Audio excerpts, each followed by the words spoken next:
Hello, അസ്സലാമു അലൈക്കും, നമസ്കാരം. എല്ലാവർക്കും എൻ്റെ പുതിയ വീഡിയോയിലേക്ക് സ്വാഗതം. എല്ലാവരും എൻ്റെ വീഡിയോ സബ്സ്ക്രൈബ് ചെയ്യുക, ലൈക്ക് ചെയ്യുക, ഷെയർ ചെയ്യുക, കമൻറ്റ് ചെയ്യുക. പിന്നെ ഇന്നത്തെ ഒരു വീഡിയോ ആയിട്ട് വരാനുള്ള കാരണം എന്താ വെച്ചാൽ എൻ്റേതായ ചെറിയ ഓരോ കാര്യങ്ങൾ പറയാൻ വേണ്ടിയിട്ടാണ്. ഞാൻ ഇപ്പോൾ കഴിഞ്ഞ പ്രാവശ്യത്തിൻ്റെ ഒരു വീഡിയോ ചെയ്തിട്ടുണ്ടായിരുന്നല്ലോ. ഞാനൊരു വല്ലാത്ത ടെൻഷനിലാണ്, മാനസികാവസ്ഥയിൽ കൂടി കടന്നു പോവുകയാണ് പറഞ്ഞിട്ട്. അപ്പോൾ എൻ്റെ മൊബൈലിലൊരു 12,000 കോണ്ടാക്റ്റുകളുണ്ട്. അതിൽ നിന്ന് എനിക്ക് മെസ്സേജ് വന്നിട്ട് വാട്സപ്പിൽ റിപ്ലൈ കൊടുക്കാൻ കഴിയാത്തൊരവസ്ഥയായി. ചിലവർക്കൊക്കെ ഞാൻ കൊടുത്തിട്ടുണ്ട്, ചിലവർക്കൊന്നും കൊടുത്തിട്ടില്ല. അപ്പോൾ അതിൽ വന്ന് കുറച്ച് കാര്യങ്ങളാട്ടാ എനിക്ക് വീഡിയോ എടുക്കാനും ആ സ്ക്രീൻഷോട്ട് എടുത്ത് വീഡിയോയിൽ ആഡ് ചെയ്യാനൊന്നും അറിയില്ല. അല്ലെങ്കിൽ കുറേയൊക്കെ ഞാൻ നിങ്ങൾക്ക് ചെയ്ത് തന്നിട്ടുണ്ടായിരുന്നു.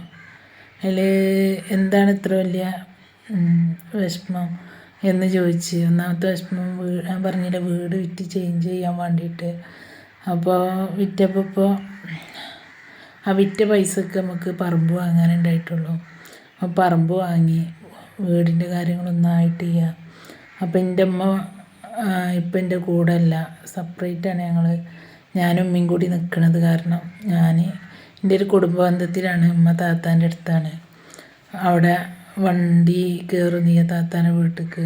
പിന്നെ നമ്മൾ വീൽ ചെയറിലുള്ള ആൾക്കാരല്ലേ, അതിൻ്റെ സൗകര്യങ്ങളൊന്നുമില്ല. അപ്പോൾ താൽക്കാലമായിട്ട് താമസം മാറ്റിയാണ്.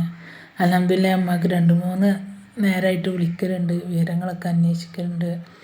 അപ്പോൾ 2-3 മാസമായിട്ട് ഉമ്മാനങ്ങനെ വിട്ട് നിൽക്കുമ്പോൾ അതിൻ്റേതായൊരു വിഷമം നമ്മൾ കൂടെ ഉള്ളപ്പോഴല്ലല്ലോ അറിയുക. പിന്നെ അമ്മ ഇങ്ങനെ വിളിക്കുമ്പോൾ വീടിൻ്റെ കാര്യങ്ങളിങ്ങനെ ഓർമ്മപ്പെടുത്തും. അപ്പോൾ ആ ഒരു വിഷമവും കാര്യങ്ങളൊക്കെയാണ് കേട്ടോ.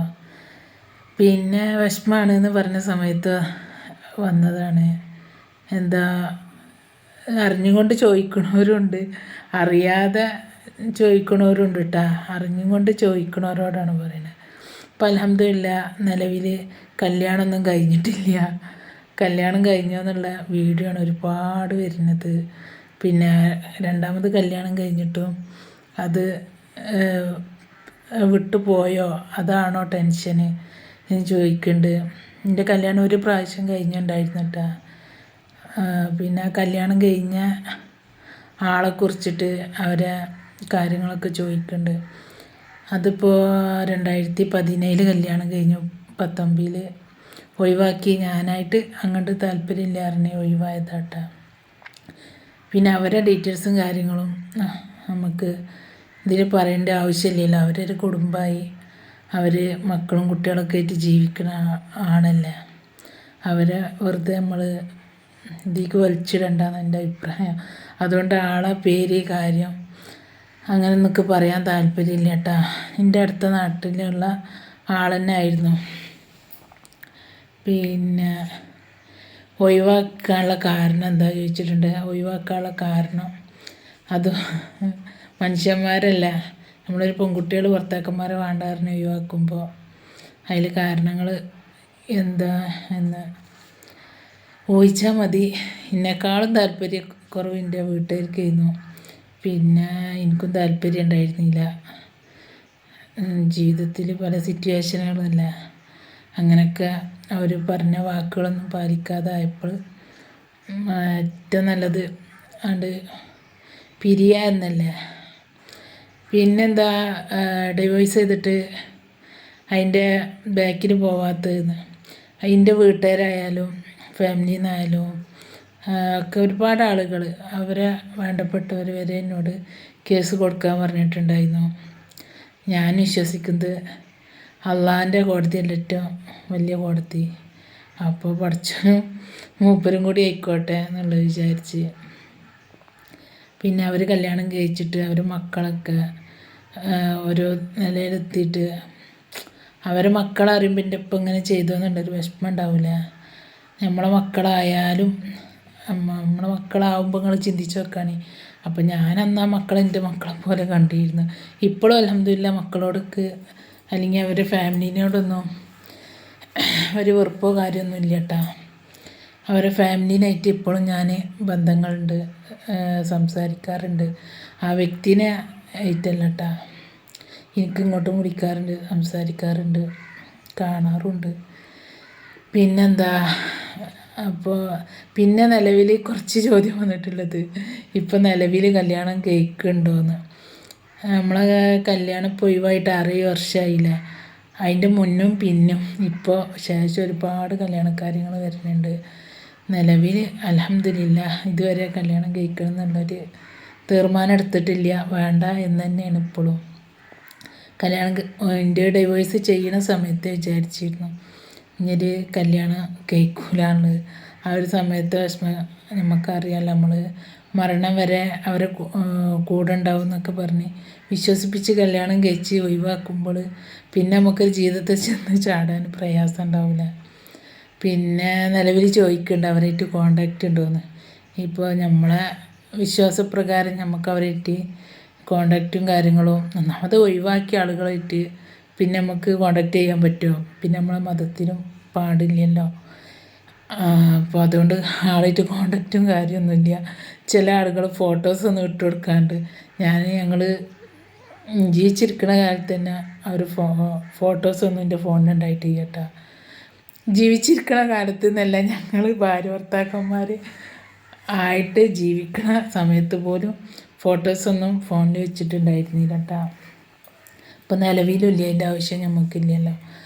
അപ്പോൾ എന്തെങ്കിലും ബന്ധങ്ങളോ കാര്യങ്ങളോ പുറത്ത് വേറെ ഒരാളായിട്ടോ ഈ കോളേജ് കുട്ടികളോട് ചോദിക്കുന്ന ചോദ്യമൊക്കെയാണ് ചോദിക്കണത്. അതിന് ഉത്തരം പറയാനുള്ളത്, നമ്മൾക്കൊരു 35 വയസ്സായിട്ടുണ്ട്. ജീവിത യാഥാർത്ഥ്യം എന്താണ്, ഓരോ മനുഷ്യന്മാരെങ്ങനെയെന്നൊക്കെ മനസ്സിലായിട്ടുണ്ട്. അപ്പോൾ ഒരു ചതിയിലും പെടൂല. അങ്ങനെ ഹലാലായ മാർഗത്തിൽ കല്യാണം കഴിക്കണമെങ്കിൽ തന്നെ ഒരുപാട് ചാൻസ് വരുന്നുണ്ട്. എൻ്റെ കുടുംബത്തിനും താല്പര്യമുണ്ട്, എനിക്ക് മാത്രമാണ് താല്പര്യമില്ലാത്തത്. അപ്പോൾ ആ സംശയം എല്ലാവർക്കും തീർന്നിട്ടുണ്ടാവും എന്ന് വിചാരിക്കണം. ഇപ്പോൾ അൽഹംദുലില്ലാഹ് എൻ്റെ ഒരു വീടെന്ന സ്വപ്നമാണ് എൻ്റെ മുമ്പിൽ നിൽക്കുന്നത്. വീടായി, ഉമ്മാനേക്ക് കൊടുത്തിട്ട് 8 ദിവസം ഉമ്മാൻ്റെ കൂടെ ജീവിച്ചിട്ട് പിറ്റേന്ന് ഞാൻ അങ്ങോട്ട് മരിച്ചാലൊക്കെ കുഴപ്പമില്ല. ഇത് ആത്മാർത്ഥമായിട്ടുള്ള സത്യമായിട്ടാണ് ഞാൻ ഈ പറഞ്ഞൊക്കെ. അപ്പോൾ ആ ഒരു ഇതിൻ്റെ പിന്നാലെയാണ്. പിന്നെ നമുക്ക് ജീവിക്കണമെങ്കിലുള്ള ഓരോ ജീവിതമാർഗം കൂടി വേണ്ടേ. അപ്പോൾ അതിൻ്റെയൊക്കെ ബാക്കിലാണ് അൽഹംദുലില്ലാഹ്. അപ്പോൾ കുഴപ്പമൊന്നുമില്ല, അങ്ങനെ പോണ്. അതിൻ്റെ ടെൻഷനാണ്, വേറെ ടെൻഷനൊന്നുമില്ല. ഇനി പുതിയ ടെൻഷനുകൾ ഉണ്ടാക്കല്. എനിക്ക് വീഡിയോ വിട്ടതിലേറെ ടെൻഷനായി മെസ്സേജുകൾ കണ്ടിട്ട് റിപ്ലൈ കൊടുക്കാൻ പോലും കഴിയണില്ല. കുറേ ആളുകൾക്ക് എന്നോടുള്ള സ്നേഹം കൊണ്ടാട്ടാ അങ്ങനെ ഒരു വീഡിയോസ് വിടണ്. അപ്പോൾ ഈ വീഡിയോയിൽ എന്തെങ്കിലുമൊക്കെ പ്രശ്നങ്ങളുണ്ടെങ്കിൽ ക്ഷമിക്കുക. ഇത് എഡിറ്റ് ചെയ്യാതെ നേരെ അങ്ങോട്ട് വിടുകയാണ്. പിന്നെന്താ വേറെ വിശേഷങ്ങളൊക്കെ. അപ്പം അൽഹംദുലില്ലാഹ് എല്ലാവരെയും പ്രാർത്ഥനയിലൊക്കെ എന്നെ ഉൾപ്പെടുത്തുക, ദുആ ചെയ്യുക. എൻ്റെ മനസ്സിലുള്ള എല്ലാ ഹലാലായ മുറാദൊക്കെ ഹാസിലാവാൻ വേണ്ടിയിട്ട്, അതുപോലെ തന്നെ നിങ്ങൾക്ക് വേണ്ടിയിട്ട് ഞാനും ദുആയിൽ ഉൾപ്പെടുത്തും. ഇപ്പോൾ നമ്മൾ പുറത്ത് പോകാനും കാര്യങ്ങളും അങ്ങനെയൊന്നും ഇന്നില്ല കേട്ടോ.